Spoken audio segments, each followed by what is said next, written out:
Rückstand, Rückstand, Rückstand,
Onlu goes over a tenth of a second fast.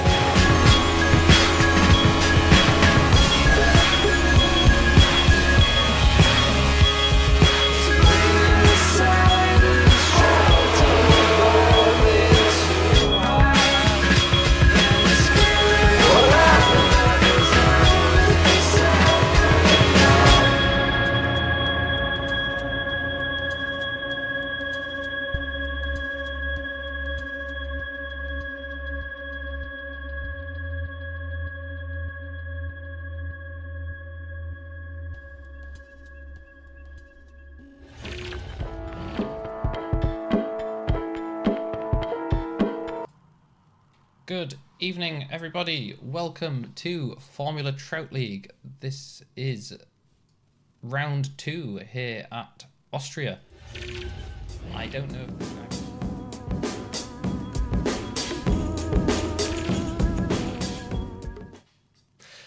Sorry about that. I just played the intro again, which is not what you wanted to see. You wanted to see the cars on track at Austria. We are here for round 2 of the Premier Series here in Formula Trout League. Apologies for the audio levels. They're going to be played around a little bit. I've just taken over streaming from Angel, who has been doing the last few rounds in the Sprint Series, and I've got all his new presets. So going to have to kind of work on those a little bit before it's all right. But hopefully you can hear me loud and clear. Hopefully you can hear my co-commentators here. Angel, are you there? Yes, hello. I'm here to commentate at the Red Bull Ring, formerly A1 Ring or whatever you call it. Osterreich Ring. It's had many names over the years, but yeah, we are here. Interestingly, which is why we don't have any display on cars on the track at the moment, we're doing solo qualifying. So we've got a very, very busy entry list here in the Premier Series this season.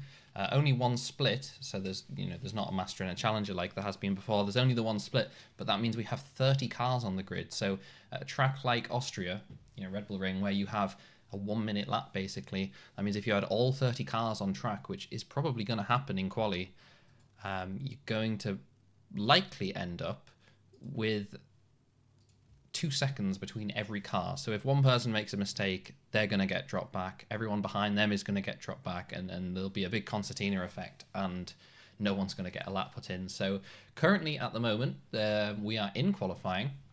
It's a bit of a radio broadcast style qualifying, so to allow them to all have space on their lap. It's a solo qualifying session, so no one sees anyone else on track. They're all it's like a time trial basically. But it means they can all get their laps in, all the drivers can get their laps in. Currently, fastest is Nico Bossert. He is P1 at the moment, although they have literally just started their laps, so the track isn't rubbered in yet. He just set a purple first sector, I think, but he is slightly up. It's a 104.8, so it's 2 seconds off what we expect them to be doing later on. Yeah, Nico Bossert, I'm pretty sure got pole last round of Bahrain. Got the win. Started off the season strong with 25 points. Yeah, it was a dominant performance last race, for Nico Bossert. He won the race, led every lap, and qualified on pole. So it was a very, very strong performance. I don't know if he got fastest lap, actually. Can't quite remember. Yes, he did. He did get fastest lap, so it was totals. a full Grand Chelem, is it they call it in motorsport? Not Grand Slam. Grand Slam. I call it Grand Slam. I don't think they call it Grand Slam because isn't that tennis or something? So they say something different to differentiate it. It's like all sport, is it not? Also, hello. Hello. Welcome to the stream. Yes. So currently, as said, Nico Bossert is still on top. Antoine Morel is in P2, is doing a good job there, 104.9. That was for the academy team. The academy team for Jungle GP, P2 currently. Yeah, as actually Steve Stevenson goes up to P1, so drops down Morel to P3. Stevenson with a 104.7, so still quite slow lap times. Bossert wasn't able to improve on his last lap. He did a 5.2, so a little off. Well, yeah, a little off his previous best, 4/10 or so, which around a track like Austria, it's only a 63 second lap, something like that on full quali trim. So, they were that is quite a significant percentage. We'll expect those times to come Yeah. down. Lawrence is in P4. Thomas Barbary P5. Jaden Neal in P6. Yes. P7. Bruno versus Carlo. Seems everyone's on the C3 besides Thomas Barbary driving for the CRG team. Yeah, that's just what I was reading. Sorry. Yeah, a lot of the cars here, everyone mostly picking the C3, but as you say, Barbary on those C2s, further down the field as well. Mark Levain is on C4s, Southwood on C4s C4. as well. Even a few cars. I think it actually might just be Ryan Hawke on the C5s. Florian Hamlin as well on the C5s. They're both 19th and 24th at the moment, so quite a bit off. Well, I'll not really put a proper lap in. Yeah. Apparently, the fastest lap for Florian Hamlin is a 7 minutes 39. So that is definitely a timing screen thing. He's not actually set a fast lap yet. Yeah, currently Barbary in P5 in those C2s. I think he might be on a outlap. I think no, he's not on an outlap. Yes, I think. Currently, his best laps are 1.5 flat. If you want to get to the 100th place, he gets a 0.059. But let's see if we can improve that. Obviously that's the harder, if I remember correctly, harder compound tire.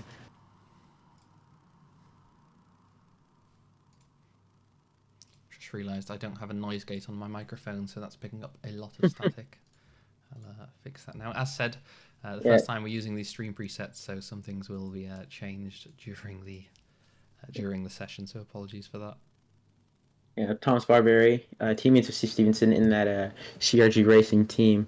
Very strong lineup between those two, Steve Stevenson and Thomas Barbary. Been in a few championship battles in Trout. Especially Barbary was in the championship fight last season against Cody Lawrence, who sits P2 in the standings.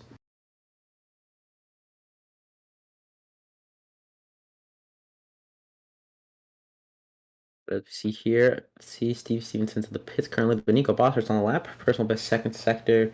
He's around 2/10 up, coming into the final sector here at the Red Bull Ring. Those two final right-handers that I think, but I'm gonna hit for a second, is coming past the pit lane entrance right now into the last turn. See if he can improve. Thomas Barbary sets a purple sector though. Last sector, he moves with the P3. Oh, Bossert though. Bossert gets a purple last sector and moves up into P1, overtaking Steve Stevenson. So seemingly could have been it's very close. Really good qualifying for CRG. Let me think about my words a bit more. Seemingly about to be 1-2, but now Nico Bossert for that younger GP team up into P1. Jaden Neal up into P2. He is driver 4, if I can remember correctly. Systems. DAC Systems. That's different from DAC Racing, correct? Two different teams. Yes. Not a B team, it's a sister team. They're actually outscoring DAC Racing at the moment. Yeah. Infinite amount of percent, because DAC had their first pointless season opener I think they've ever had, which is a bit of a shame. But yeah, this is my team, of course. I'm owner of both DAC Systems and DAC Racing, for anyone who's not aware. So Lawrence, a bit of a shame. Up by 10th. Lawrence does not improve. The stays 4th, yeah. And Bossert, I think, improved once again. Bossert up to a 1-4, let's see. Yeah, 1:45, 1 minute 4. Purple middle Very sector. good lap. He's going again. I think I remember for these cars specifically, a few of these guys are going on real life, and they're going for one lap and then come back in. But a few of these guys do go for a couple laps at a time due to how the tires are. That's not what I've heard from most drivers. Because this season, of course, this is the RSS Formula Hybrid V12-R. It's based off kind of the 2026 Formula 1 regulations, but with a V12 engine. With the hybrid though, better sounding engine. Sorry. As Steve Stevenson, I want to interrupt you there. Steve Stevenson has 2 purple sectors. He's going to come through the last sector right now. Coming through, I think he's running down into the penultimate corner right now into the final. See if he can keep it up. in this 2026 style car with the V12. He's 6 tenths off on the Delta, down to 4 tenths, and he goes over to P1 for CRG.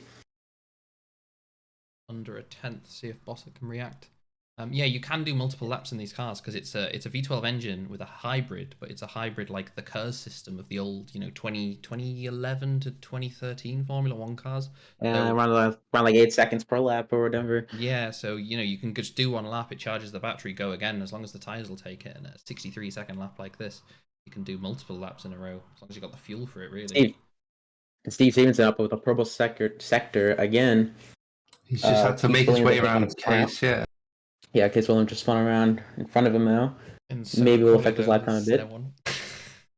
Oh yeah, well I forgot. But it seems the second sector hasn't improved that much. He still is up, but it's not an improvement on his second sector as he comes through the final two corners again. Those two really fast right-handers. As Jordy crashes, I think, around turn 2 or turn 3 officially. Stevenson crosses the line. And I do think he does not improve. He's just a few hundreds off from improving. 4 hundredths off his best. Bossett looked like he was on an in-lap. He's just come into the pit lane. So Bossett will be going out again. There's 7 minutes, 20 seconds to go here in qualifying at Austria. Neil's up on his lap, so he was P3. He's 3 tenths up on his lap at the moment. I heard Cody Lawrence, who's all the way down in P6 at the moment, actually. I heard Lawrence talking about being really impressed by Neil's lap times. So it will be interesting to see. He's actually 5 tenths up almost there, so... Yeah, and speaking of Cody Lawrence, obviously P6 currently. Jungle GP getting that 1-2 finish out there in Bahrain. I think Cody, if I remember, qualified second too. So, bit of a, I guess, disappointing result if it finishes like this for P6, while his teammates are fighting for the pole currently. But he is up by 3 tenths actually now as he's on the lap. Personal best second sector. Did improve on the first though. Yeah, just so people who aren't aware, watching the broadcast, there is nothing on screen on purpose because there is nothing to see. As mentioned earlier, due to the track, it's only a 60-second lap here, so there's 30 cars on track. There'd only be 2 seconds between everyone. So we have solo quali to allow everyone to have enough space, but that means unfortunately for the stream, we can't see anything. We can just see the timing screens. Is there a way to import the browser so that at least they could probably see the track map? There probably is. Difficult. Oh, look, there should be a tab. Let me do some bodging. Yeah, you've got 5 minutes. It might be worth at least 5 minutes of footage.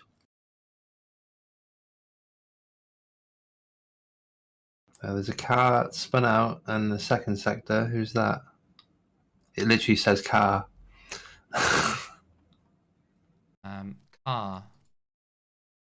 Question: who is that? Oh, is it Verdea Rez Carlo at P8 at the moment?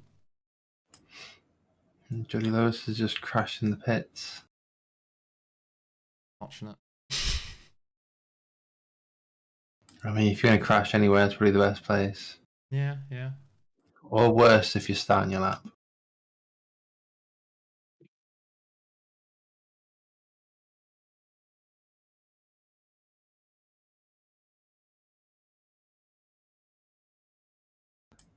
I don't know if you guys have got a set of course running in the background, but do you ever hear the?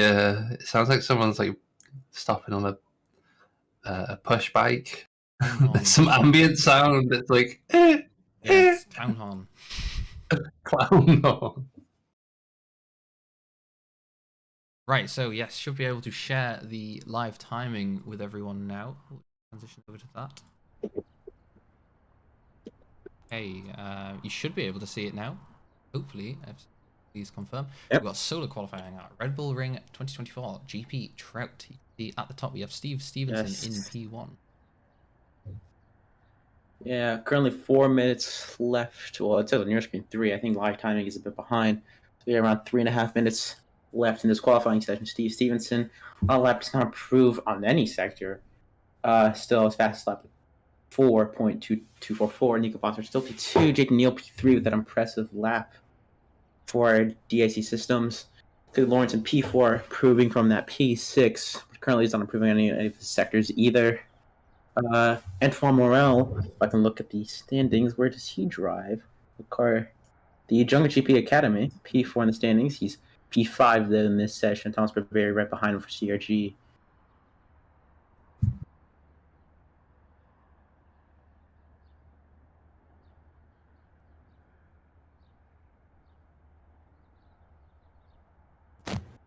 As we continue, Steve Stevenson improves on his first sector.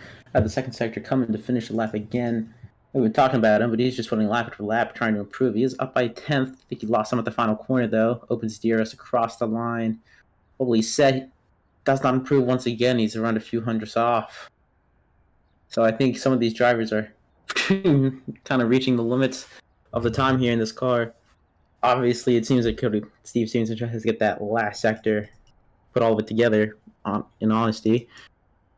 But seemingly, with 2 minutes left in the session now, it seems like Steve Stevenson will get the pole here at the Red Bull Ring in Austria.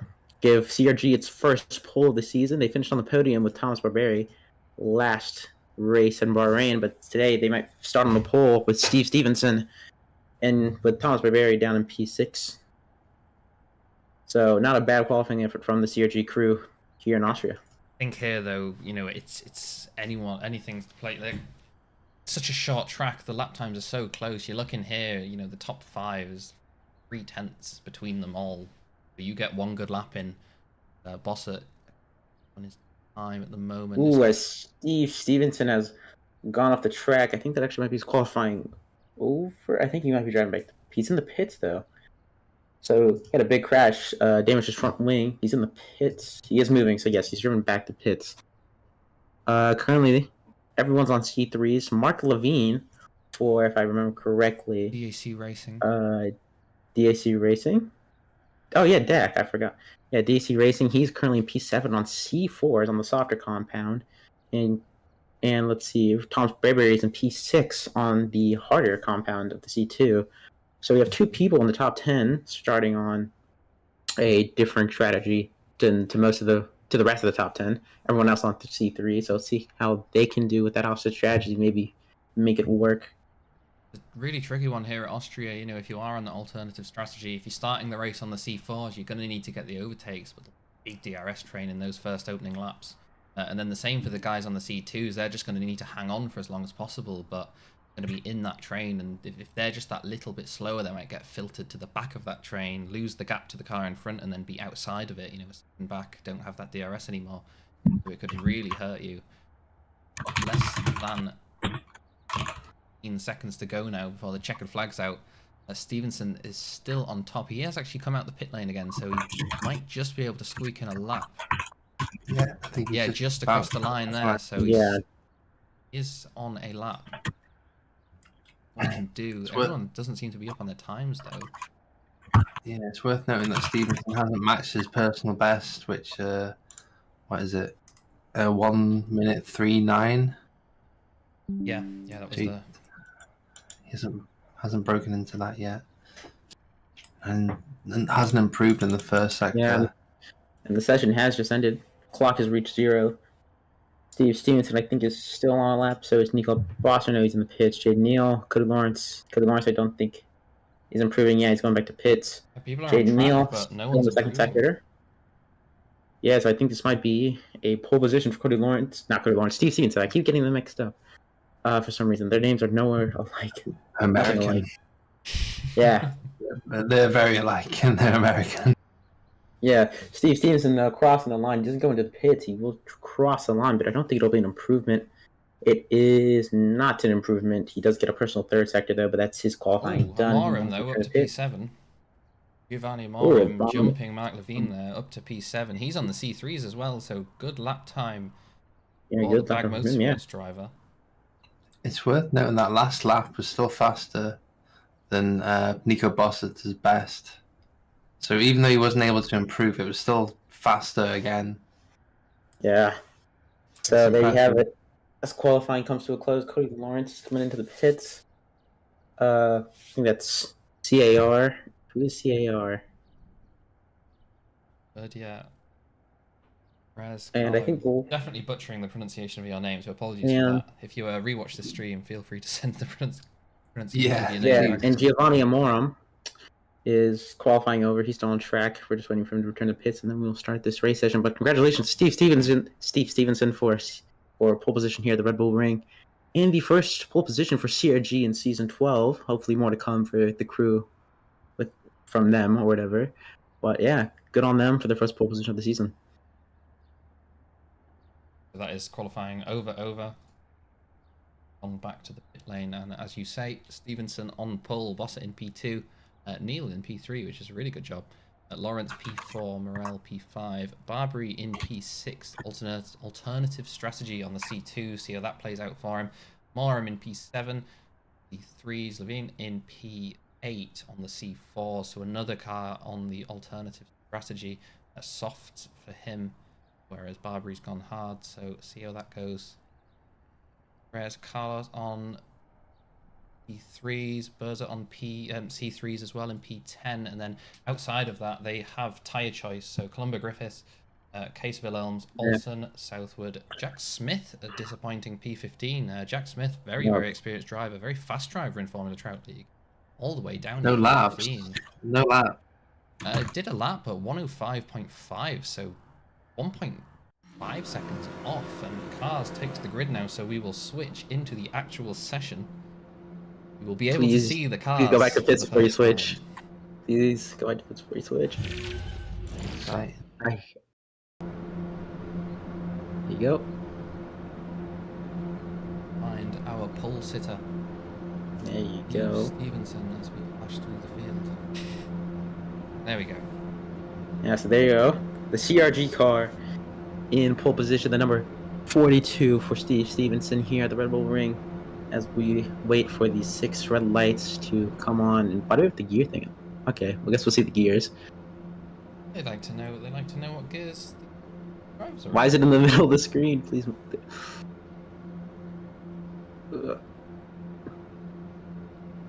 Left. It's just in the way. This annoys me. Track map is nice, but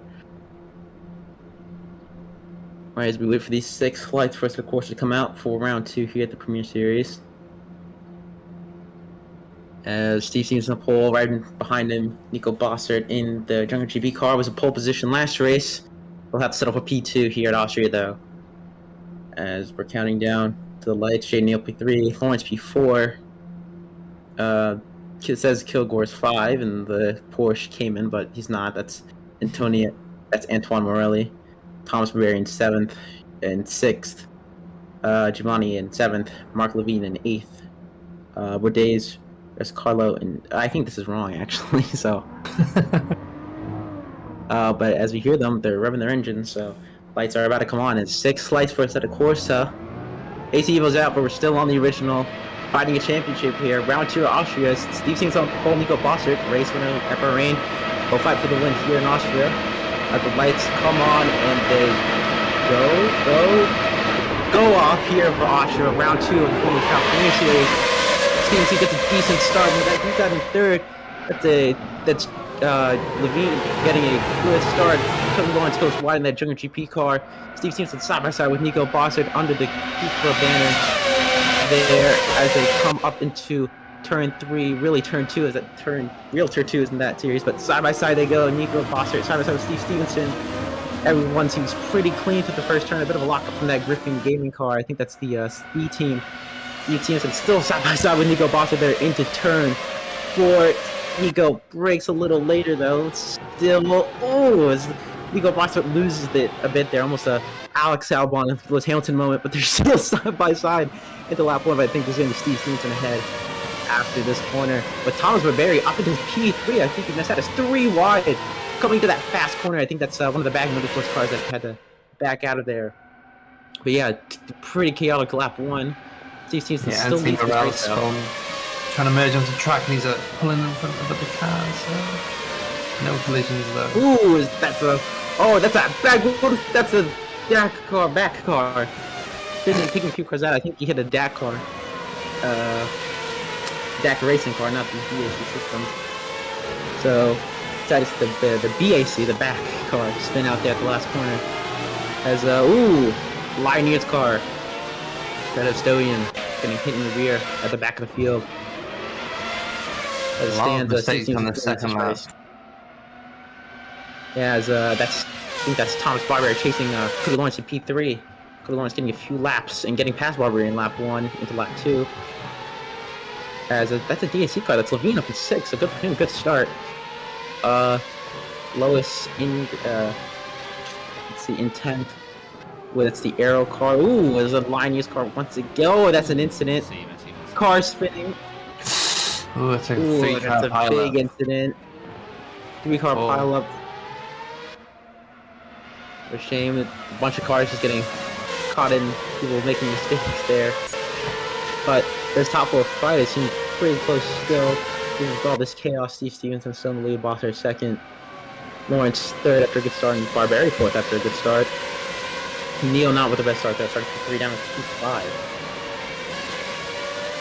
Interestingly, we'll see how Barberi does. Everyone in that top 4 currently, top 5, is on the same tire besides Barberi in the CRG. He is on the C2, while everyone else is on C3.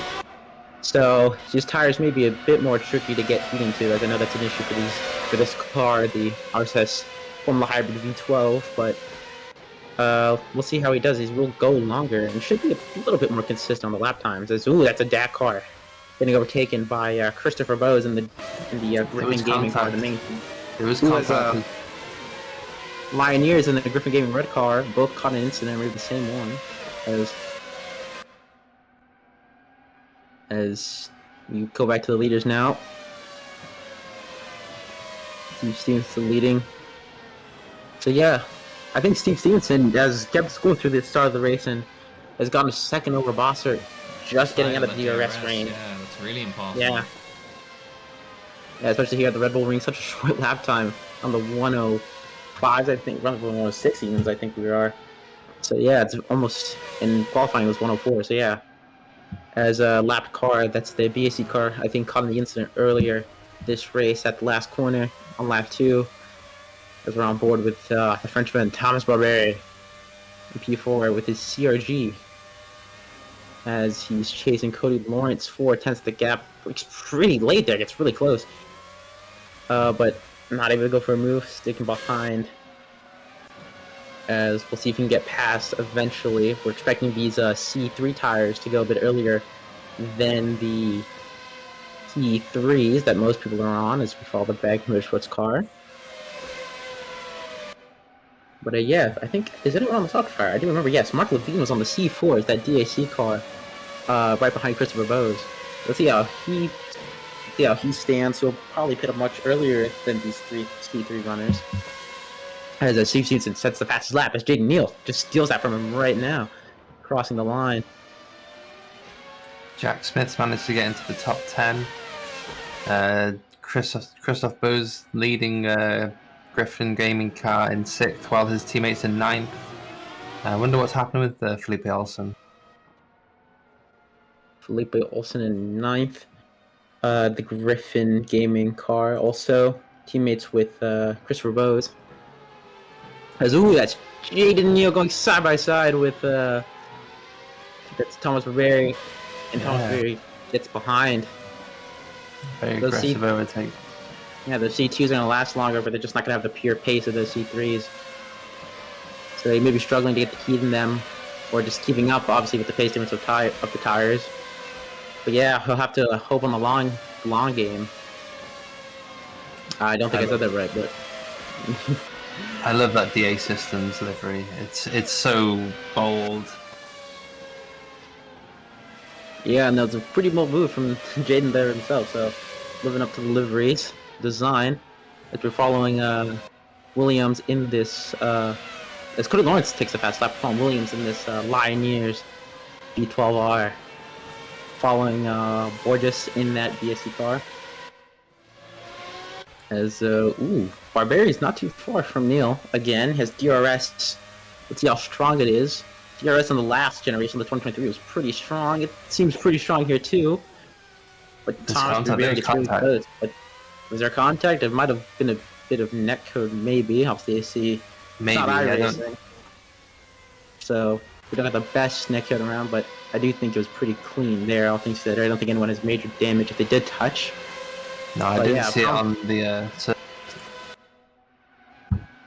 Yeah, but Thompson Berry is still very close to Jaden Neal on P4 in that CRG car. Again, hoping for the long game with those harder tires, but he's gonna have to rely on this DRS to keep off of Jaden Neal, not lose too much time to the pack in front on these softer tires. As Ulu kind of messes up turn 1 there, loses a bit of time, but he does get DRS down this other straight also. As we're coming up into turn 3 here, see how close he can get all over that curb as curbing his track limits here in Trout. Decent exit as Steve Stevenson overtaking Bossert for the lead. They're fighting now. I think Bossert was able to get back to DRS, and Cody Lawrence is not that far behind. So Junger is on the attack against the leading CRG car, Steve Stevenson. As we come to the second sector, we're going to just follow here though. As Barbera, overtakes Neal for 4th. Getting past him probably at turn 3. And that's a pretty big gap there too, so he was able to pull away. But obviously we have these Junger GP cars chasing Stevenson, but I think Southwood's off.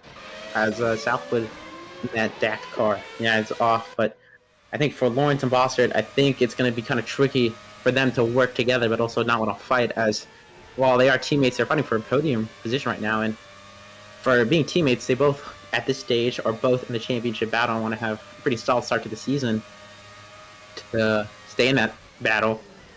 As Cody Lawrence P3 chasing yeah, Moram's gone off. Moran's gone off too. Yeah, I think those leaders were about to catch a lapped car. So hopefully they get past that line, but go Morel and Moram, the bag, versus the Junger GP Academy team. Secondary team to the team in 2nd and 3rd currently. Getting past that bag car. Yeah, like I was saying, it's going to be pretty tricky for these guys to kind of keep, I guess, equal, how do I say it, I guess, keep a fair fight while both wanting to go for this win. They're teammates, so they're going to help each other, but if they feel they can go for the win, I don't feel either of them is going to back down. As, yeah, he's 5/10 the gap to the leader from Bossert Stevenson, and he's getting pretty close into turn 1. All of them getting pretty close to that Josh curve, but not touching it. That's a Tic Tac car that's facing the wrong way. I love to not look on. Was Bossert thinks about it. Doesn't do it though, and yeah. Oh no, he's collected someone. Oh no, Amaral. Oh jeez. Ooh, an incident in the final corner. Very dangerous spot. The line just gets passed. Ooh, side by side. Side by side, Steve Stevenson, Bossert into turn 4. Steve Stevenson is able to just stay ahead, but will he stay ahead for this next quarter? Is the outside, not the advantageous line through here, but around the outside, the CHG car goes, and he's able to keep it around the outside. That is a great defense from Steve Stevenson. Traffic. To just keep it around the outside.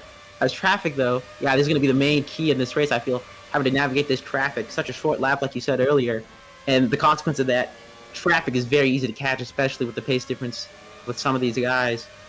But the pace difference between these top 3, even with Cody Lawrence's back qualifying, it is hundredths even at this point, as we see sparks flying up from them running on the curbing. Another lapped car, I think that is a BAC racing car. As yes it is, as they all go into turn 3 right now. I don't think Boston can think about it now. I think he's going to try to keep it behind and use the DRS as he's so close into this. But Cody Lawrence, not that far behind either, as they race down to turn 4. Will Cody Lawrence think about a move on his teammate? I don't think he will, but Boston will think about around the outside on Steve Stevenson. And Steve Stevenson just hugs that inside. And that switchback doesn't seem to work from Bossert. So I think while these two are battling, as Steve Stevenson has kind of squeezed Bossert out there, I think while these two are battling Bossert and Stevenson, I think Cody Lawrence may want to try and pick up the pieces with them just battling constantly. And this does also help Lawrence and, not Lawrence, Barberry and Neal, who are not too far behind themselves. As the halfway point of this race, if I can just do some quick math in my calculator, is around 24, 23 laps. So we are going to be nearing that halfway point soon, and especially for a driver like Barberry, he's going to have to go a bit further, and for Levine, going to have to go a bit shorter. So let's see how this plays out. Ooh, Stevenson using all of the track limits there. keeping 2 tires on the curbing, so it's not illegal. But Someone off at Isn't the all last the corner. yeah, that's Bennett as Olsen is 4 tenths behind Wardis. And we've got our first DNF of the race, which is a birded Riccardo. Shame to see the first DNF. I don't think these guys will mind. Less cars to lap, but we'll see how everything plays out. But a shame for him for DNF. Even if you're not scoring points, all finishing the race is what matters. Nathan Jutras also facing the wrong way. Where's that at Roach what corner? corner? Oh god, It where's is- that? The fourth downhill. As well, this battle front's pretty close. Ooh, it's Boston's really Oh, close. I knew Over that was gonna the happen. Oh, I'm As- sorry. Kilgi is just looking at other incidents, so and I think he just saw someone crash, but Bossert really close to Steve Stevenson now. I was gonna Up say the he should look inside. at the midfield, but no. Dump the inside. Steve Stevenson has to leave the space. He can't squeeze him out. He got pretty well alongside, and that gives Cody Lawrence a chance to catch up. And now let's see how strong this DRS is. Cody Lawrence chasing Bossert as Nico Bossert lay breaking around the outside, but doesn't work. Car off on the outside, but doesn't return on track. Stays off to let these guys through. But brave move from Bossert and very, very tricky situation. Oh, is that off? Who's off? I think that's Cody Bossert. That's Bossert off. That gives Cody Lawrence P2, and Bossert dropped behind Barbarian Neil. I think he might just drop behind this guy too. I think that's a lap car actually, but that's Bossert down to P5. And what happened there? I think was it just a loss on the rear end? He just went straight on. Went straight on. I don't think he hit Steve Stevenson, but he's gonna have to pass his lap car again. But a shame for Nico Bossert. Down into P5, he's fighting for that win. And now he's left the 2 Americans to scrap it out for the win here in Austria. Steve Stevenson versus Cody Lawrence. We saw plenty of this 13 last laps season. in. Yeah, plenty of it last season. Between these two fighting out for the win. Cody Lawrence, same team, and Steve Stevenson not a solo driver anymore. So we'll see who can take this win. And I think he's made it a bit easier for Steve Stevenson. Obviously, it's still not going to be easy, but a bit easier for Steve Stevenson to score CRG's first win of the season. As on Smith getting past the DAC car, Levine went wide. Levine's on so C does pause Griffith. there, so he looks like he's starting to struggle falling down the order. Yeah, most definitely starting to struggle. We're nearing the halfway point in a few laps, so... And I know for the softer tires, usually on RSS cars, once they die, they die. They are not that fun to drive on. P7. As we have a battle here for P17 Southwood versus Stillion. Lionier's car versus the DSE Racing. Ooh, Southwood. I keep saying wood. Southwood gets a bit unstable there coming into the corner, but able to keep it and get past. But as we return to the front, Steve Stevenson and Cody Lawrence still in this fight. 4 tenths of the gap. Cody Lawrence was keeping up with Bossert. Well, with him out of the picture, now he's got to keep up with Stevenson. But he has DRS to help with that. So let's see if he can put up the challenge Bossert did. Boy, this lead is... Ooh, that's a lapped car. Getting out the way, then I think that's one of the... if I can remember, I think it's one of the Vortex cars getting out the way. As we come through the second sector, leaving it into the third. Morel passed Borges for P14 down the leaderboard, if you can see that. So good on him. And as we keep watching these guys come into the final corner. And there he is. Thomas Riveri on the harder tire on the opposite strategy of Levine. He's going hard. He has the harder tire, but he's going long. See how this race works out for him. As Cody Lawrence very close now, but Steve Stevenson, I think that might be helping Steve Stevenson out of it. All these lap cars are, I think, giving him a chance to grab DRS. If I think, as Cody Lawrence gets very close, thinks better about it though, staying safe, trying to get the exit here on turn 3. I think he might just a bit losing the rear end there, out of the corner. But on these medium tires, will he get the move done? Don't think he's going to be close enough now. As they go into turn 4. But yeah, if I'm correct, Alex, I think the Trout app does allow you to still grab DRS from lap car, just like in real life. Yeah, exactly. So Stevenson would have got the DRS, then it really would have helped him. That's a bit wide from Cody Lawrence there. A bit wide from Lawrence there. Losing a bit of time, and yeah, So I think these lap cars might be helping Steve Stevenson out a bit in keeping in front with those DRS from lap cars. Oh, as we see Jack Smith going down the inside of Griffiths on the Lioneer behind the Griffin Gaming red car. Stays ahead as Levine on C4s and P9. Ooh, and someone's off. That's another Lioneer's car. That's Williams around down to P12. How to defend it from that other Griffin Gaming red car behind him now. So let's see if he can keep up. P10 is pretty well contested. Obviously, all the points matter, so if you're in the points, you're going to want to battle pretty hard for them. But Cody Lawrence gained that time back 3/10. And it doesn't seem like this DRS is as strong as, say, something like on the 2023 RSS car, but once you get into that area, it seems to really pull you. You saw with Bossard how deep he was able to break and send it on Steve Stevenson before he drove straight off at this corner we're at right now. As I'll check the track map, let's see if Steve Stevenson's coming up to. And no, it seems for right now, Steve Stevenson has some pretty clear air. So I think it'll be a while before he gets DRS from a lap car. So I think right now for him it's just pure pace of just trying to stay ahead of Lawrence. As there is Nico Bossert in the GP trying to catch up to Jaden Neal on those C4s. So we'll see if he can make up the gap. What the gap is, I'll see once that time. He just had a 6.7, 4 seconds behind Neal. Bossert is, as he also goes over the Sasha Kerber turn 1. But Cody Lawrence still behind Steve Stevenson. I think it's going to be the main fight for the race. Main fight of the race. These two, the CRG versus the Jungle GP.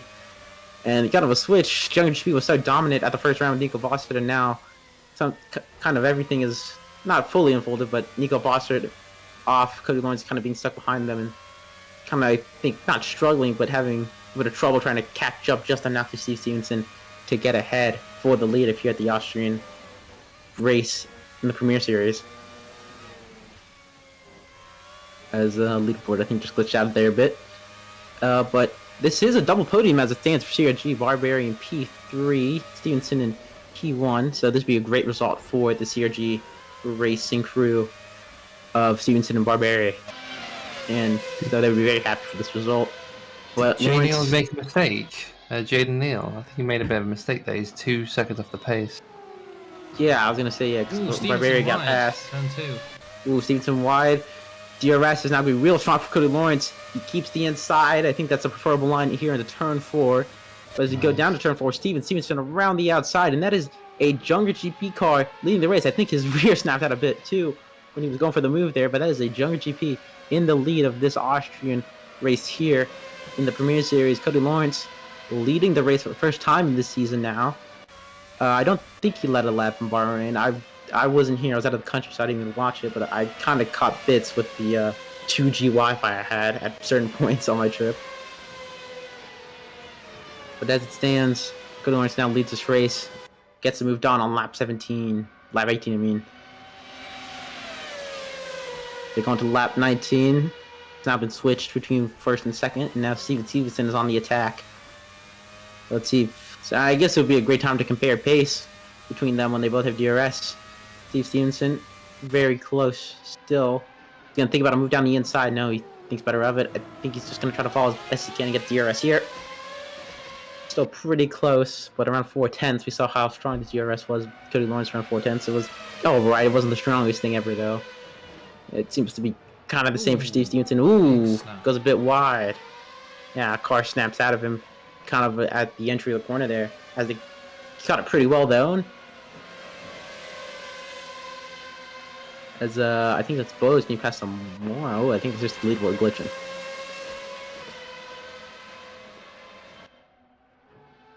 I think, no, Morm has dropped down the grid. So he's down to P10 now.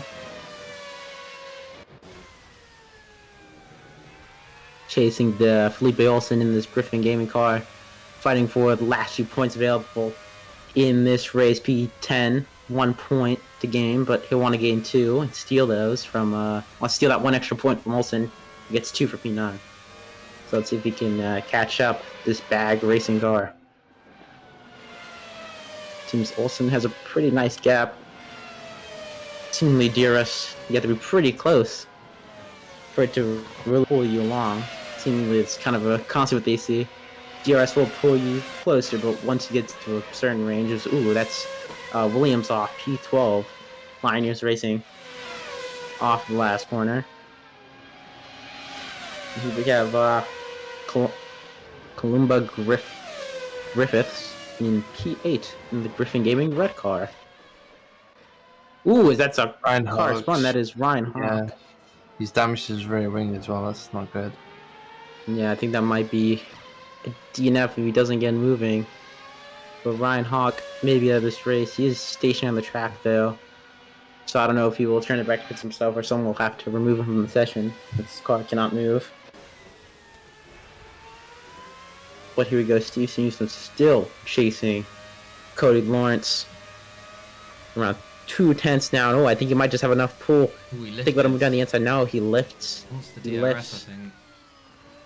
Ooh, Cody Lawrence a bit wide there. That's like the best exit. Takes a bit of a water line.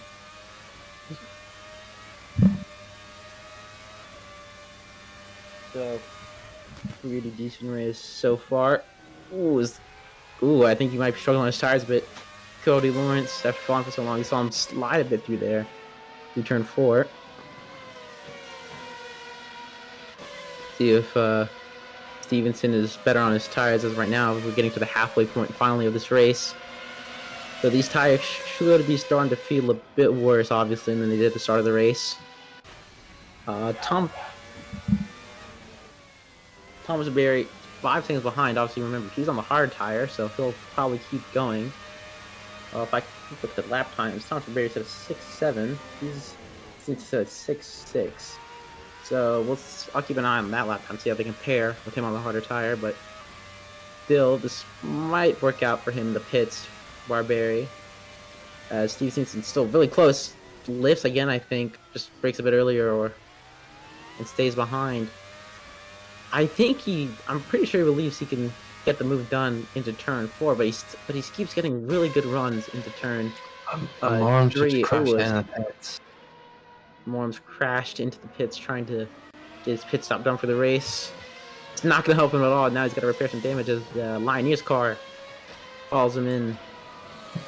And that's the bag. Motorsports car continues. Steve Stevenson. And speaking of pitting, obviously, these guys may pit soon. Steve Stevenson, Lawrence. We'll see how that plays out in comparison to Barbarian on the alternate strategy. As lap 22. Mathematically speaking, halfway through this race is halfway through lap 23, as we are now going on to lap 23. As Cody Lawrence gets DRS from that bag motorsports car of, I can't tell which one that is, and there's And the, again off the Moran coming out the pits. yeah, again off a bag, and then that Griffith too. Yeah, so we're getting into a big pack of traffic right now of all these guys pitting for their own races. They will have to let these 2 leaders by when they get to them. The key thing with this as well is they're fighting through all this traffic now. When these guys pit, they're going to have to fight through it again. So You are right. not the only time I think they're going to it's have to be feeding the way through. Yeah, and I think Barbarian's made a this is mistake, really I annoying think. for Stevenson. No, wait, that's the Delta, sorry. I think it's going to be really annoying for Stevenson. Obviously, he had disadvantage a little earlier in the race when he was leading. Those lap cars getting DRS, and now this finish goes to Cody. But that's if the lap cars don't really impede them, especially if they catch them lap cars in this last sector or the second sector with those S's. I think Steve Stevenson lost a bit of time there, kind of hit the curb too hard going into the last 2 corners. I think currently, yeah, Cody Lawrence was the fastest lap, so definitely not struggling on pace, I do feel right now. See how long they take these tires. We are past the halfway point though, so I don't think the C3s are going to be the best as of right now, especially with all these lap cars on better tires. And yeah, that bag motorsports car is right behind Stevenson, so maybe he'll try to unlap himself and kind of pull a knock on without hopefully the crashing. But ooh, Steve Stevenson, thought about it there. Struggling with rear locking. I noticed since turn 2 back there, he locked the rears a little bit on entry as well. So those tyres, the C3s, really kind of struggling. 24 laps in, just over Literally, just yeah, over half mathematically distance. just over halfway. Yeah, so they're going to go on the C4s, I assume, and they're going to last even less time. So we'll be I was touch and assuming go they were on going to tires go. at the end. I thought the C2s. Ooh, as we have an incident right there between, I think that is correctly the. If I can read that, the K2 performance car. And I think there was a Griffith car. Both red cars are going to get through there. A lot of people make mistakes at the moment. And the whole field is in Sector 1, Sector 2. You know, Yeah. Everyone's bunched together. You know, different laps, but they're all close together on track. Yeah, I'm viewing this on the track map. There are so many lap cars currently in front of Cody Lawrence Stevenson. Jaden Neal's in the pits. Just coming out now. That's Geordie going for a move on Giovanni Morin there. Able to get past. But yeah, as you just said, it was Jaden Neal, you say, just was in the pit lane. Yep. So, pitted from the P5, come out P4. P4, so Yeah, come out P6. P6. So, P6. quite a clear track in front of him as well, so this could really help him with his early pit stop. Yeah, he's got the harder tires, and so obviously he's just going to keep a consistent pace, keep those lap times up. Morel behind goes To past catch up Olsen. with Morel, yep, past Molson, and that's the academy team an academy team overtaking one of the bigger teams here on the grid, the Griffin Gaming lead Leaders are team. now doing 1:07s as well, so Who's they're bossing going to be the thinking pit about lane? pitting. Nico Bossert in the pit lane. Pits in P4 is going to move behind Bose and Neal. As we follow 16th again, passing this Linears car, lapping them once more. If I can remember what the Linears that is, it's the Linears of Wilson. It's just down to turn 4. I think one of these guys will have to full pit in the next around 2 or 3 laps. They are very much struggling. As Also Bose goes leaves out the pits behind on C4s.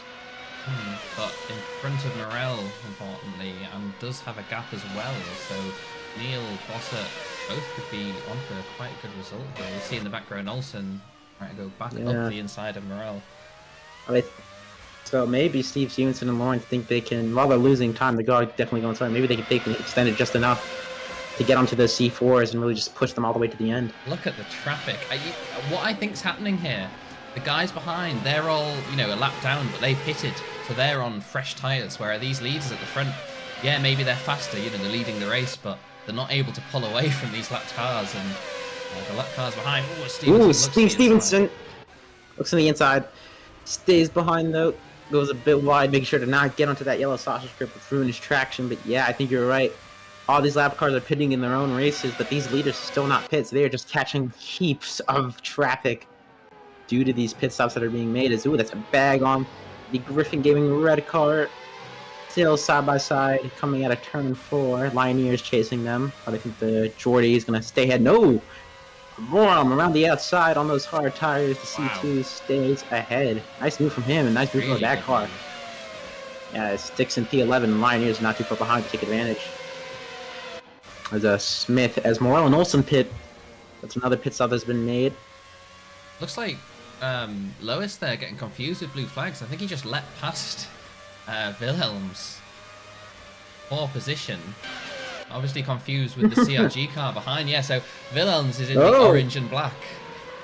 And Yeah, so a bit of confusion there from the CRG drivers. car behind is also orange and black. So confused Lois there, and he's actually let Wilhelm's through. Yeah, now he's gonna try to re-overtake. Yeah, It's left pretty P4. deep as Geordie just sends it, but sends it just a lot down, very much too deep.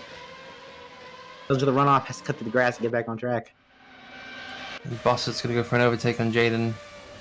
There we go. On those C4, he's going to be much faster, but for much fewer laps, obviously he's going to wear much faster. I wonder how far they can take these C4s. Kind of interesting. Gonna be touch and go at the end, I'm sure. But here comes Yeah, we Bossert. saw. Has a look. Now he just feels close enough. Yeah, as I say, Bose is in the pits, by the way, in the Griffin Gaming car. But yeah, I was going to say, we saw Levine on the C4s earlier in the race, and by the end of his stint, he was very much struggling and keeping cars behind. So we'll have to see how Bossert does. Obviously, Lawrence in the pits. he should have a And pretty good Stevenson pace. follows. As Lawrence, they pit at the same time. Nice. Let's see who can get out the pits first. Very rarely see two people pit at the same time. Do you follow both of Barry them? leads the race. As Steve Stevenson! Whoa!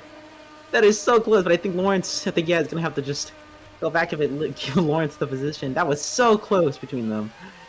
If they get to the pits, they're both in C4s. Yeah, like I said earlier, I think they were just gonna extend a bit extra to get onto these softer tires and just push absolutely all the way to the end.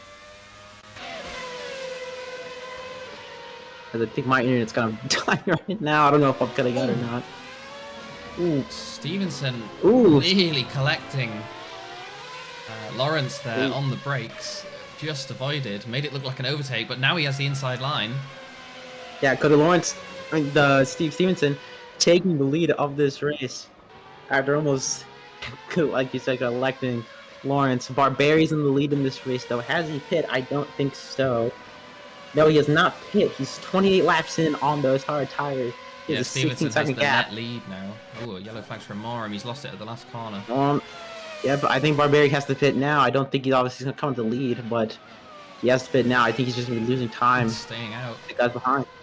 Staying out, yeah. I think it has to be this lap, though. I feel. I think he's just going to be giving up time to these guys who now just pit for very soft tires who are going to be pushing like hell to the end. Yeah, 13 flat, 13.8 for Stevenson and Lawrence, respectively. As I think we'll see how much the gap actually closes to Barbari by the end of this lap. Ooh, is Big blocker from Barbari there. Yeah, Neil going off. Nico Bossler getting the fastest lap of the race, actually, though. So, fastest lap goes back to Junger GP. As Thomas Berry still leads. It's down at 15.4 seconds. Yeah, no, he has to pit. He's just losing time. He's just giving time to the guys behind him if he does not pit. As he turns in. No, stays out. He doesn't pit, so we're either going to see Zeppelin for an incident. I'd say he's hoping that fight for the lead kind of turns into a fight with an incident, as that is the performance card. In Sector 2, he's on the escape road very slowly, reach on the track of Steve Stevenson. Fastest lap goes back to CRG. They're just trading fastest laps. But yeah, no, I think Barbari's hoping that maybe there'll be a little incident between these two fighting for the net lead as it is right now. Still needs to pit though. Yes, he still needs to pit, but hey, maybe the gap will be big enough once they have an incident, as Bossard is 9 seconds, almost 10 seconds behind. So if those two have an incident, it should just be enough to stay in the lead. And if he even does, and if they do get into an incident and Bossard gets ahead, he's gonna have way fresher tires. I think he just wants to chuck on C4s or something, to be honest, at this rate. Maybe the C5s, those I think die way too fast though. He's in. As he's in, yeah, 30 laps in, he's into the pits. Gonna leave the pits on lap 31. Don't get time penalty, thank you. As that's a Lineage car. Confused me a bit too. I thought that was a CRG. Let's see where those leaders come out. Ooh, is it the different game car getting the car? Arrow. Car's gonna have to get up away for these leaders though. Arrow Oswald car, very nice livery. That's gonna have to get out the way for those CRG cars. God, that V12. Is he going to get ahead of Nico Bossett at this rate? Just about? I think he will. Yeah, I think the gap was just big enough, yeah, to get ahead of Nico Bossert. Yeah, that's up there. Barbari, up there ahead of Nico Bossert. I think now he's a pretty guaranteed podium position for CRG. But Steven Stevenson is going to have to make his lead pretty solidified to get the first win. Make this a double podium. Lawrence there trying to get around the traffic. Yeah, they just got past the Arrow and the Griffin Gaming red car. That B team from Griffin Gaming. As it comes up to another car. Steve Stevenson's still leading this race. They're both on C4s. They have equal tires. It's all just a matter of management and pace now between these two. 32 laps in. Going to be 33 laps in once they cross the line. And Jaden Neal's spun out. No. Oh no, Jaden Neal, 5th place, spun out. I think that's his chase for Bossard now over, as that gap just increases with that spin. So shame for him. He's going to have a pretty guaranteed 5th place at this point now. Christopher Bowes chasing Morel in that Junger GP Academy car into this middle sector, watching it a bit there. Turn-ins now. Kind of seems that Morel just gained a bit of time through that sector to both catch up. also on C4s. Put it a bit earlier than our leaders. Woo! Goes wide! Pulls the brakes, lets them go again, and just spins off to the side of the track. Please don't join. There we go, that's pretty cool. As Bose gets passed by Olsen, his teammate, and Willems. Cody Lawrence getting past another, I think, piece of traffic there, and still following Steve Stevenson. I think this is going to go all the way to the end, folks. 5 tenths, now 6 tenths. Cody Lawrence's tires may be a bit worse, as obviously he's the chasing car. It's one thing to catch up, it's another thing to overtake. Famous motorsports quote, 79 or something. But Cody Lawrence takes the fastest lap. Never mind, he's not struggling. He's still keeping up the pace with Steve Stevenson, and the fastest lap goes once back again to Junker GP. But is he close enough for a move? No. Yeah, if he thought of it, he went to the alternative line, but sticks behind the number 11 of Cody Lawrence. As he's chasing now, Steve Stevenson, he may be close enough now. That DRS, I think he's just going to be strong enough. Is around the outside? No, he thinks better on the outside, but Steve Stevenson just blocks it and gains a bit of time on the exit. So let's see how this will play out to the end of this race. 10 laps to go now. Kevin Vannett in the Aero Autosport car, chasing Low. How do you say that? Lois, yeah. Lois in the Griffin red car. Morel just made Smith a mistake ahead of Morel. Yeah, Morel just made a mistake. Got Smith ahead of him. Yeah. Jack Smith up to 6th, yeah. Yeah, Jack Smith up to 6 in that DK Power car. Good points for them on, I think, their debut race, I'm pretty sure. So here we go, back watching the leaders again. 9 laps to go. Cody Lawrence still chasing Steve Stevenson, and after look at the map, I thought it was a bad time to look at the map. I thought he was going for a move. With a look at the map, I think they are going to be catching up to a few more lap cars. I think Adam Woodward and Bordeaux.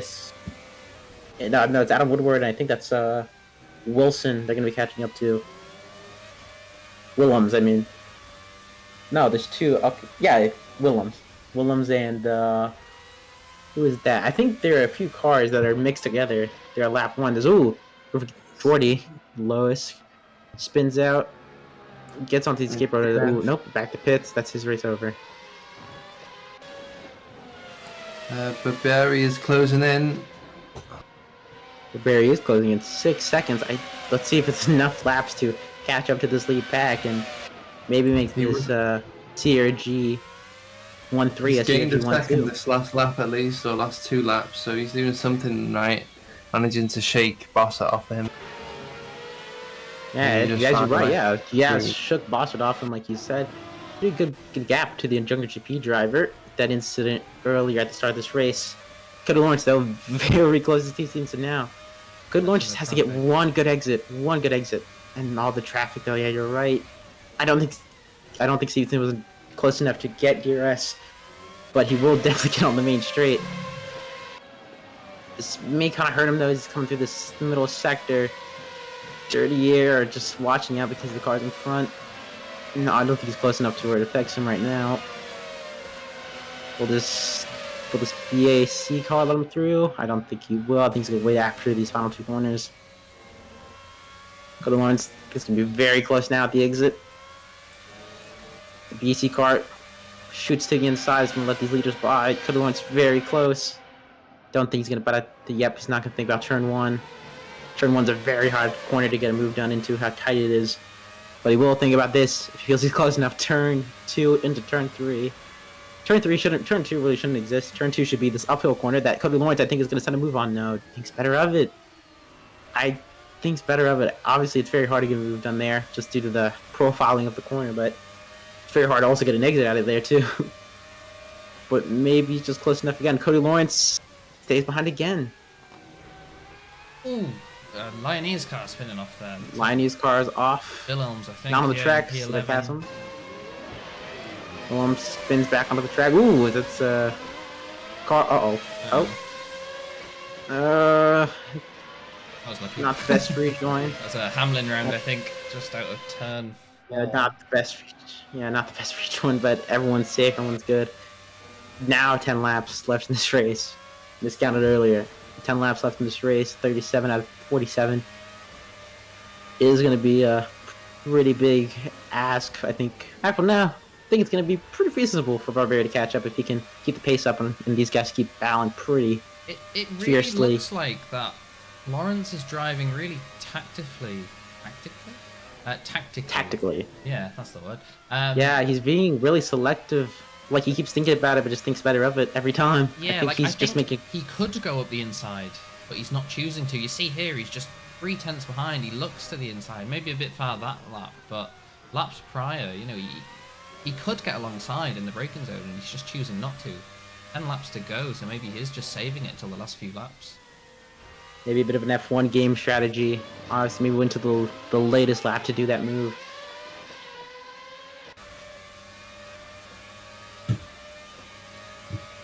Oop. What has happened to my stream?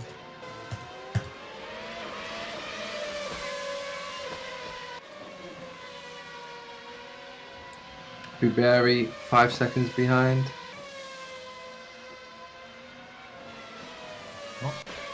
Not as much. What? Go on, sorry. I'm sorry, you first. Sorry. Not that much faster that last lap though. The two guys at the front, now they've worked their way through that traffic, they're doing 105s again. Barberi also doing 105s, maybe a little bit quicker, but not enough, so that gap has started to stop coming down.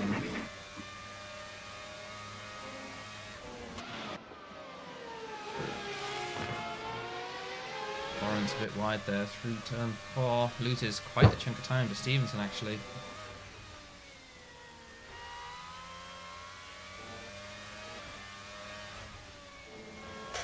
Looks like Yep. Austin's There finally you go. overtaking his teammate. Once, bit of a snap there. And I'm back. I think my internet just died like 2 laps there, Wow. but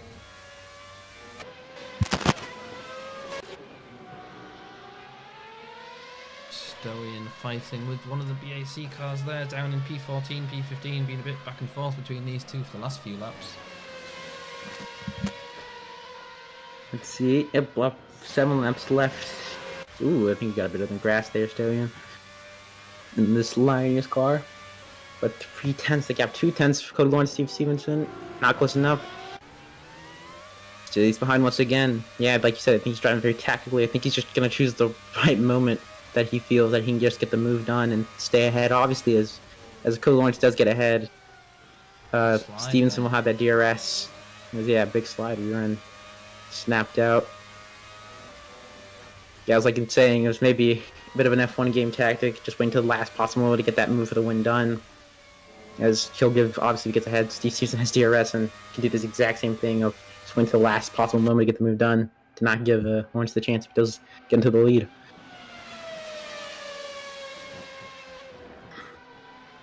We're going on to lap 41 now. 6 laps to go in this race. It's become a 3-car fight, down to a 2-car fight after Bossert went straight on into turn 5. But that's not to say the fight hasn't been close as we come through turn 2 into turn 3 now. Cody Lawrence not as close as he was last lap, sticking behind, following. Let's see if we can get close enough now. I think he might just be waiting though, so I don't think we'll see a move from him in a good bit, but he is staying very close. He follows, yep, Steve Stevenson once again to turn 4. Now we're going to sector 2. Man, I think it's gonna. Cody Lawrence just hit so close this whole race, though. It's a really solid performance. He got qualified P6, but is able to now fight for the win. So it wasn't the best qualifying from. Ooh, as that's a car stopped in the last corner from Hamlin. Able to get out the way though before these 2 leaders come. But so that's good. But dang, not the best qualifying performance for Cody, but a very good performance to get that really good start and just immediately start fighting for the win after turn 1, basically. As his teammate Bossert now is in P4. Barberi is P3. Ooh, I think he might have. Is that again? I think he is just waiting for the right time where it's just a guaranteed, thing he's going to move. I think Stevenson did get DRS in that last car though, just now. No, he did not. But still, Cody Lawrence not close enough. Doesn't think to do it this lap. And really, it's just really annoying to watch, obviously, as the main overtaking spots at this track here at Austria are turn 3 and 4, and he just keeps waiting and waiting. It's like the Indy 500. Yeah, it is very much like the Indy 500, where you're following until you get the best run possible to get past. Very reminiscent of the finale last season with Scott Newgarden's win. Joseph Newgarden, my bad. I don't know why I said Scott Newgarden. Joseph Newgarden's win. Obviously waited to the last possible lap and got that amazing run past Pato. It's very heartbreaking to watch. Really good McLaren run getting P2. Very clean through turn 1. Yep. Let's see if Cody Lawrence could pull off the same thing Joseph Newgarden did. Get a last lap overtake for the win. With the orange car getting overtaken on the last lap to lose the race. I feel very bad for Pato. I hope he wins this year. But we're watching Trout now. We're not watching IndyCar. That doesn't start till February. 4.6 from Thomas Barbieri. Obviously not close enough, but much closer. I think for Barbieri to get really into this fight, I think he just has to hope for one thing, and that these guys go side by side at least like once to lose just enough time so he can get into this fight, but he's catching up. Maybe Lawrence is aware of this. I mean, Barbieri's charge is kind of stalled now, and I wonder if it is because Lawrence has thought, well, if I just kind of, I don't battle just yet, kind of allow us to keep that gap to him, and then on the last few laps, that's when he can start battling, because if he starts racing too early, they lose time to Barbieri. It could allow him to sneak into the lead. Yeah, 3 laps left now in this race. It is 4:31 real time. 3 laps left. As I don't think Cody Lawrence is close enough. And like you're saying, he's waiting till the last possible moment to get this move done to keep the gap from Barbieri. Ooh, Steve Stevenson loses traction there. Steve Turn 2 catches it. Yeah, I think Cody Lawrence might go for the move now. He has to get it done eventually. Surely he has to get it done this time. Around the outside, Cody Lawrence. Will he get it done? No, Steve Stevenson breaks later and keeps ahead. Switch back from Cody Lawrence. No, it doesn't work. He doesn't get that good of a run, but he's still very close. Oh, ooh, very interesting move. You thought about sending it down to turn 5. That's a very hard move to get done, especially down the inside, but backs out of it, just following again now. I think it started. I think Lawrence has realised now it's time. I need to make that move. He's putting the pressure on Stevenson. Yeah, and like you were saying, look at Barbieri's gap. They fought for just a tiny bit, and look, it's dropped by tenths now. So I think, yeah, you might have been thinking about that too. So you see him in the distance. 2 laps left in this little 3 laps left. This one, the next one, and the other one. Last lap is 4. Steve Stevenson still in the lead, but he's going to have the most pressure he's had all race now to convert this win. You can see Thomas Barbieri just there in the background. Cody Lawrence down the inside. Doesn't think he can get the move done though. Sticks behind. We'll try to get the run into turn 4. Let's see if he does. 4 tenths barely just behind.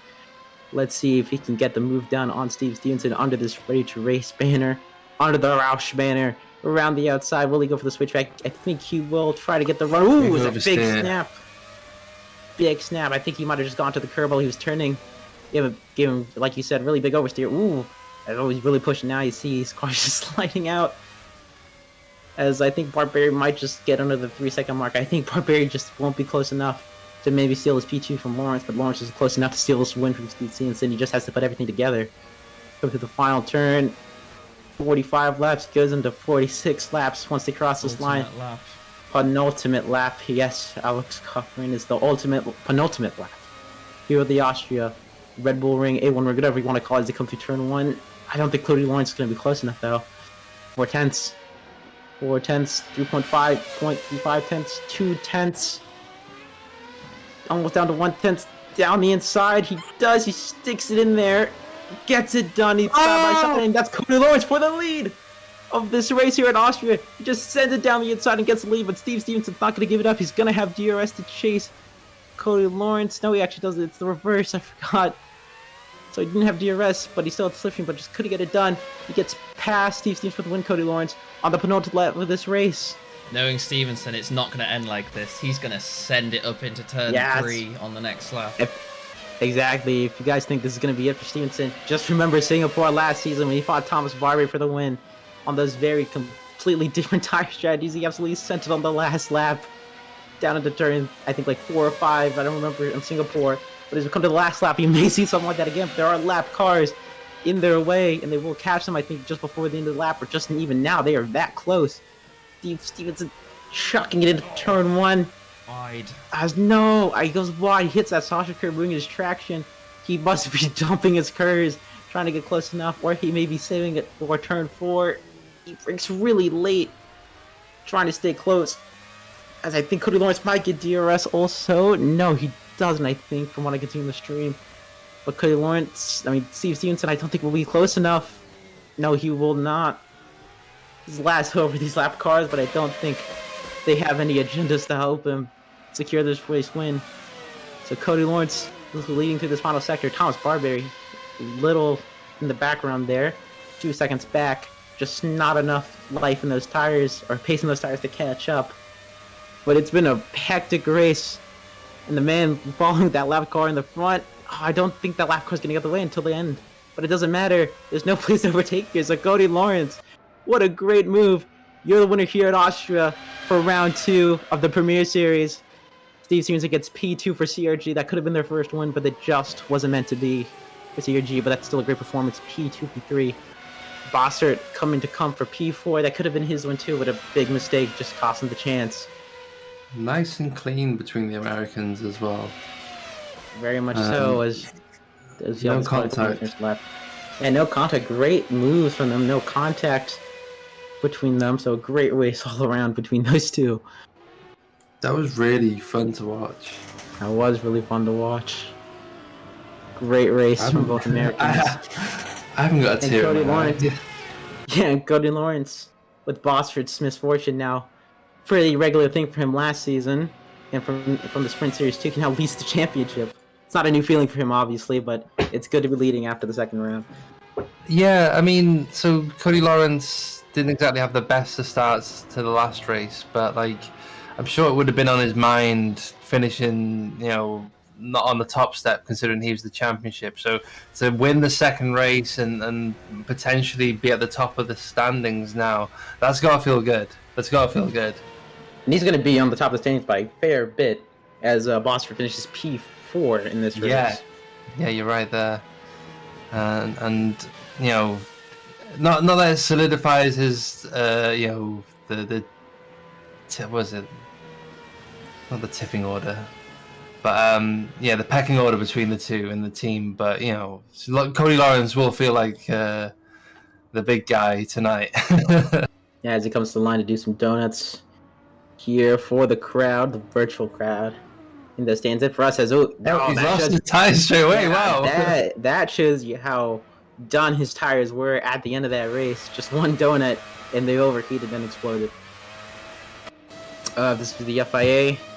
We'd probably disqualify him, but no, this is Trout. We'll let him have his fun. Don't worry, you won't penalize them for cursing. That Jungle GP car, the green, Jaguar car, is your winner for today. And what a great race from everyone involved.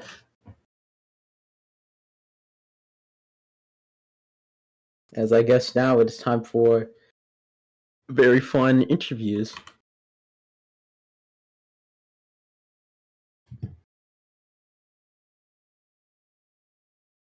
As we'll leave this session, go take some interviews. Well, you guys will do interviews. I have to get going. Okay, thank you very much. But I hope you have fun with the interviews. It's a great race. Thank you to everyone who's involved. And I'll see you everyone later. Good evening, Case. How was that race for you? You had a few incidents, I believe. Not a bad finish in P12 in the end. Quite a lot happened, to be honest. Red Bull Ring. It's quite a tricky track, at least for me. The way that you take curbs, for example, can be really dependent on how good your lap will be, both for quali and the race. So it was a bit tricky for me, this car, to be honest, because sometimes when you're in a very low gear, you can just floor it and you will have no wheel spin at all. But then other times, if you're in a higher gear, you go flat out, then it just goes and does whatever.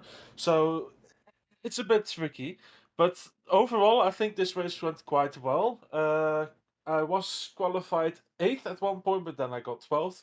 But then I actually finished the race in 12 as well. So no official points for us, but I'm still quite happy with the result. Well, I mean, it shows potential tonight that you can be battling for points. You just need to stay out of trouble. Yeah, for sure. There were really definitely a few moments that it was really on me. Well, I spun out and then, but then also a few other things where, yeah, it's just kind of chaos, to be honest. But then again, it also shows the good health that we currently have within the Premier Series and the amount of people that are racing. So, a few things here and there that are yet to improve, but overall, I'm quite happy with this result. At least more happy than with Bahrain. Thank you very much, Case. You have a nice evening. Thank you for racing. Cheers, have a nice evening. We've got Cody Lawrence also waiting for an interview, but we'll get Christoph Boozer in here. Christoph, what a race, hey? Hello. I mean, you finished P8 in the end, was it? 9. P9, sorry, it's between you and also. Yeah. I think that's what my pace was able to achieve. I achieved that.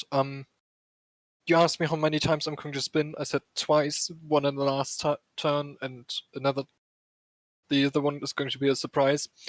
I spun at the last turn, that's 10 seconds, so I could be around Jack.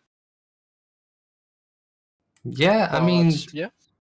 I'm I afraid think- to say, Christoph, that we caught your spin at the last corner on stream. Nice. Nice. We just That's switched all I to you wanted. as you came around and literally came around. Yeah, I've been yapping about this for a week. It's like you go a few centimeters too wide and your car just bottoms out, and it's either going to be left or right, but there's no chance you can save it. Again, like last race, small mistake. This time 10 seconds, not 4. But overall I'm happy. I could have pitted a few laps earlier, like 2 or so. Because at the end of the race I was surprised that it was already last lap. The C4 still felt really good. Oh, and I was a bit hesitant to push on the C3 when they were worn. But yeah. If you exclude the mistakes, you were the leading Griffin Gaming car for a majority of that race, so there's nothing to be ashamed of. You had a good race, and I feel like you're improving with this car as the races go by. So yeah, I'm quite happy. Also, this is like usually we're using Felipe's setup, but this time it was my setup, so I'm quite happy. I liked it, he liked it. Car felt good. I'm happy. Well, thank you very much for racing tonight, and hopefully you get better and perform how exactly you want to in the next race. Thank you. And we shall get the race winner now, shall we? Cody Lawrence, what a performance from you. You saved it right at the last minute for us. You kept us on our toes. Well, I figured that's what it was going to take in the end, and I did not expect to win a race this season. I'm going to be dead honest with you. To have this win today, it's kind of already a season goal completed. So I felt like it was a special one for you. I don't know, just you seemed really defeated after like the last race. So to come back, on top form and steal it at the last second as well, I don't know. It's really good to watch. I mean, that's a testament to Nico's pace is why I felt that way, because he looked very, very strong in Bahrain. Again, he looked strong today. Managed to get in the lead 3-car train with Steve and Nico, and he had a moment at turn 6, so it was unfortunate for Nico, but he gave me a chance to maybe fight for something I might not have expected to do. So when the cards are down, you got to do something. When the cards are Well, up, you you really got to do something. You were there the whole time, and like once it was, your chance to shine. I think you really put on a good performance. So I think this is one of these races you'll look back at. I think, but yeah, really really fun to watch.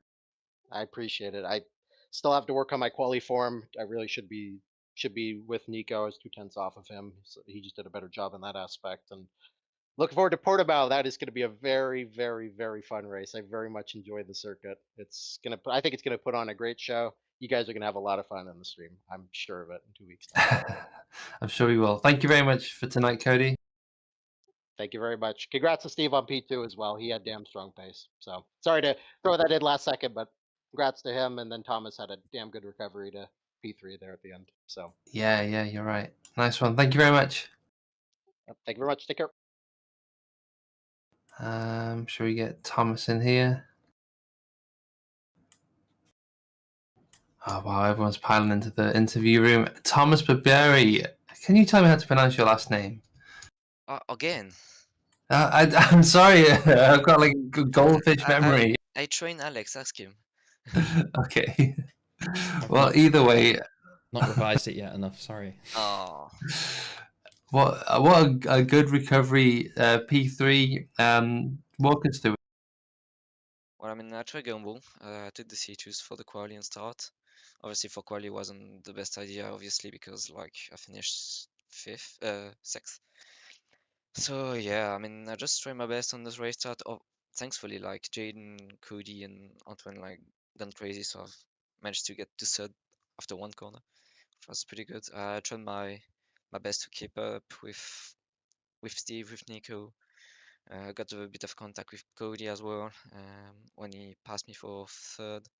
And then, yeah, for no reason, Jaden did something I wasn't expecting, attacking to breaking our DRS train, which wasn't the smartest idea that he had. But yeah, okay, why not? Yeah, from this point, he just spun after, so yeah, that was very, very good for him. And then, yeah, from after, I just did mistakes, mistake after mistakes, didn't manage to use my C2s as I wanted, considering that at the moment where I wanted to have the maximum, where I could have the maximum potential by them having almost kill tires and pitting, I got just blocked by the whole world, by the 8 billion people on this earth. Yeah, you're Spinning right. and blocking on the blue flags, so yeah, that wasn't great. And then after with T4s, that was a blast driving them, to be honest. I did my best to get a fastest lap, which I managed to have for like 30,000. That's pretty good. But yeah, that's a pro race again. Even it's a P3, that's a pro race. Yeah, I feel like potentially a better qualifying could have really put you up on a better, just starting on the better foot really. But yeah, maybe the pace wasn't exactly here this week. But right at the end of the race, we were watching the lap times coming down. I think you were just shy of 3 seconds away from the lead. One mistake and you could have easily been in there. Yeah, I don't think the pace was the issue today. I think I had a great pace, and especially in C3s, which I didn't use. But yeah, I think if started in C3s, I'll probably be third or fourth on the standing grid, and then easily stay in DRS with Nico, Steven, Cody. But yeah, I didn't want to take the gamble on being with almost kill tires and C3s because I was kind of afraid of them. But yeah, that's the way it goes. Everything isn't going my side in life in sim racing the last few weeks, but yeah, that's the way it goes. You're going through your blue period at the moment. I hope you bounce back because you've definitely got the pace. Yeah, I hope I bounce back. I hope I can be there for in 2 weeks because Portimao should be a decent track rather than Red Bulling, which was pretty poor to be honest to drive. But yeah, we'll see. Well, I was about to ask, what's your thoughts on Portimao? Yeah, that's a good track. I think we have the mod we use in Sprint, which is maybe the closest that there is to real Portimao out there in AC. Can be pretty good. Well, thank you very much for putting on a fun race for us tonight, Thomas. I look forward to your next performance. Thank you. Who should we have in next? There's a lot of people waiting for an interview. He's panicking now. He has. Let's get him in. Felipe, P8. How was that race for you? Well, to be honest, it was pretty uneventful considering what was going on the whole race. Yeah. Just people crashing out in front of me and behind me, and I was just like, thank you very much, I guess. I mean, some races are like that, I guess. You eventually overtook your teammate in the end. What What's it like being the number 2 driver for the majority of the race? To be honest, after the start and after the lack of practice, because well, the first practice I did was yesterday evening because I Okay. was away. I was pretty happy to even be running in the points, and then well, he spun in front of me, and obviously I'll take a position if I can. So honestly, pretty happy with P8 today, given how fast the top 6 were. There was no chance. At some point, I thought I was gonna get Jack, but he was too quick in the end. So Yeah, I mean, Jack was like a rocket today, but I guess it's sort of expected. I guess you just got to put in those laps, Felipe. yeah, obviously, well, I was away with uni work and stuff, so it was quite course. annoying that I didn't get to practice at all. So hopefully in the next race I'll be able to mix it up with the front guys if I can do some more practice then. And yeah, for till then I'm happy with P8. Honestly, some points. It'll make your races more exciting, maybe, if you can get your lap times up. Yeah, definitely. We should have people to fight because I was sort of in a bubble. Like slower people were behind me, there were faster people in front, and I was just sort of in the middle. Well, thank you nonetheless for adding to the numbers, if that. I'll come back, Felipe. Maybe I'll be kind of the same pace bracket. It's where I used to be, so Yeah, someone well, else to race. hopefully. Well, I hope to see you on track soon. So, Me too. yeah, well, Thank you very much, Felipe. thank you guys for hosting, and yeah, see you in Portimao. See you in Portimao. And last but not least, before he goes to bed, Jack Smith, the prodigy, makes his return. I do indeed. What was it? P6 in the end? The P7, I think, yeah, which is it's Oh, not right. too bad. I'm actually really happy with that. I was aiming for top 10 because I did maybe 2 laps of practice beforehand, so it's yeah, it was controversial. yeah, and then I've been doing touring cars and stuff for so long, so coming back to Formula One is like, it's ridiculous. So yeah, it's challenging for sure. You definitely fought yourself up there because I think it was P15 you started. To finish, well in the points is very well done. Yeah, 50, and in qualifying, I didn't know about the start finish like DRS. So there's maybe a little bit more time. I've not really did my research on the track version, so my bad. But yeah, I got into the race and then I didn't really make any mistakes really, apart from when we got taken out at the last corner. That was a bit hectic, but yeah, it was not too bad. We just kept it really consistent laps. Not necessarily fast, but just really consistent. So, yeah, really happy. Very, very good to see you back. I mean, I think this is the first Premier Series race you've done in a few years, even. We saw you in the Sprint Series last season. Premier, it's you here on track again. Do we get graced by your presence at Portimao, or is that a big question mark still? I'll see what my schedule now. Maybe, yeah. I'm definitely going to try and make quite a few of these because I really like the car. So, yeah, and I'm definitely going to try and convince Ollie as well to join. So we have 2 DK cars on the grid, which would be really cool. It'd be great to see. It's nice to have we've heard about DK Power on the, it's been registered a few times, but we've never really seen it on track. So it would be nice to have you and Oliver on track at the same time to get the full team there. Yeah, the DK Power team is quite in other leagues. It's really successful, so I'm hoping we can maybe get some good results here as well, and add to the tally. But yeah, Trout we've is, just of got to course, get the Premier. It's the pinnacle. It is the Yeah, pinnacle. To be yeah. fair, so I came here and I was immediately humbled. So yeah, it's what it is. So yeah, but there's loads of stuff to learn about the car and stuff. So it's a challenge, but yeah, every single new car I could jump in, I really want to get to the top as fast as possible. So yeah, we'll have to just keep working at it and see where we end up. Well, thank you for rounding off the nice interviews that we've had tonight, to be honest. And yeah, it's your return has sort of been like the icing on the cake of this nice race that we watched unfold tonight. So thank you very much for that, and like Alex says, hopefully you'll you know, give us your 2 hours next fortnight as well. Yeah, of course. I'll definitely try to make it for sure. Thank you very much, Jack. No worries. In a bit. Bye. And that's everyone for tonight. Thank you everyone for watching.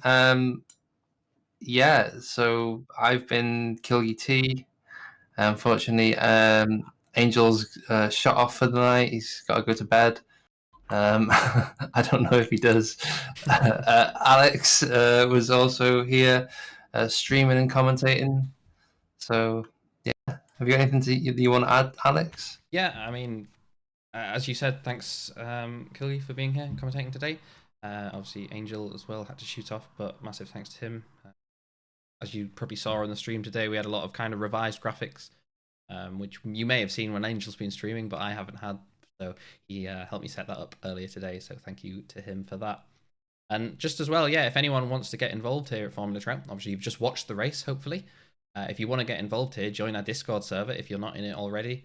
Formula Trout League, search it up. It should come up. There's plenty of invite links out there. We've been going for good 7-8 years now. So join the Discord server. It's where we run everything. You want to get involved with the RSS Formula Hybrid. This is the V12-R, obviously. Fantastic car made by the guys at Race Sim Studio. We did speak as well about making a sprint series using their... I don't know the name of it, but it's a Formula 2 inspired car. I think it's the RSS V624. So if anyone wants to race in that, that will be coming in the next few months. Not right now, but will be coming. So I said, yeah, if you've enjoyed what you've seen tonight, get in that Discord server, say hello. We're a friendly bunch. We'll help you get started on track. And yeah, we'd love to see you on the grid. Thank you, everyone. And yeah, hopefully see you in 2 weeks' time, if not sooner.